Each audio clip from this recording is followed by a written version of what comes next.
High, hello বন্ধুরা।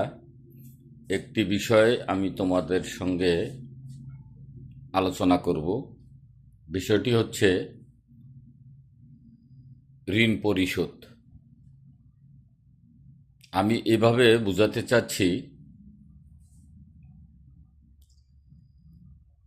একটি সন্তান তার বাবা মায়ের ঋণ পরিশোধ করতে চায়। কৌতূহলবশত বাবা মায়ের কাছে সে বিষয়টি আলোচনা করে যে আমি তো এখন স্বয়ংসম্পূর্ণ, এখন তোমরা একটু বিশ্রাম নাও।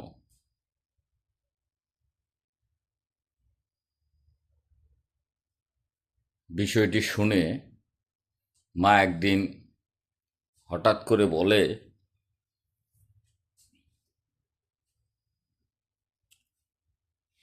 বাবা, রাত্রেবেলা শোয়ার সময় এই কলাটি বুকে নিয়ে ঘুমাবে, সকালবেলা আমাকে এই কলাটি দিবে, আমি খাবো। সন্তান বলল, এটি একটি কোনো বিষয় হলো? ঠিক আছে আম্মু, আমি রেখে ঘুমাচ্ছি। সেই মোতাবেক কলাটি বুকের বুকে রেখে সন্তান ঘুমিয়ে পড়ল।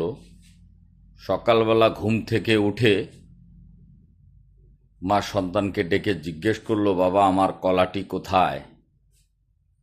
বলল, কেন, আমার বুকেই তো ছিল, খুঁজে পাচ্ছি না।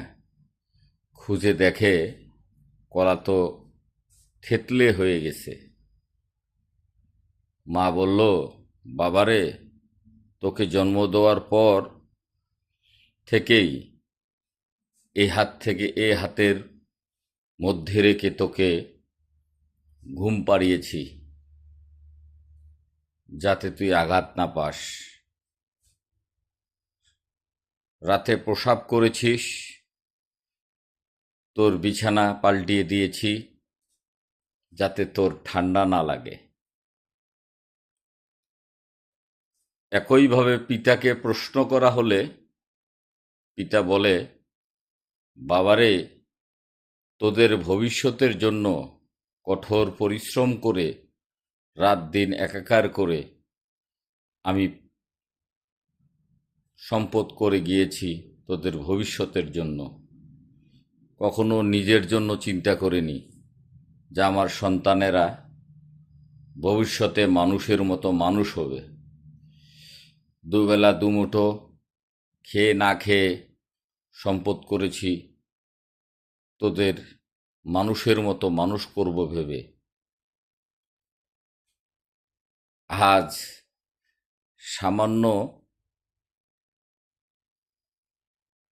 একটি টুকনো ক্ষমতার লোভে পড়ে আজ আমরা সন্তানেরা কতটা বকে গেছি, কতটা নষ্ট হয়ে গেছি, তা আসলে চিন্তার বিষয়, ভাববার বিষয়। দুনিয়া তো দুদিনের, কয়দিনই বা বাঁচবেন? তাই বলছি,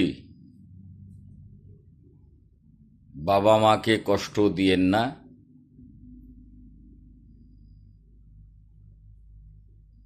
কষ্ট দুঃখ দিয়েন না। বাবা মায়ের পায়ের নিচেই সন্তানের বেহেশত।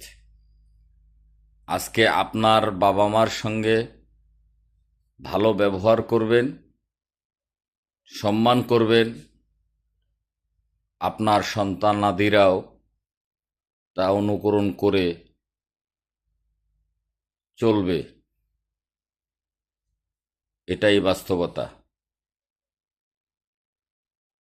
আমার কথায়, আমার বার্তায় কোনো ভুলভ্রান্তি হয়ে থাকলে ক্ষমা দৃষ্টিকোণ থেকে দেখবেন।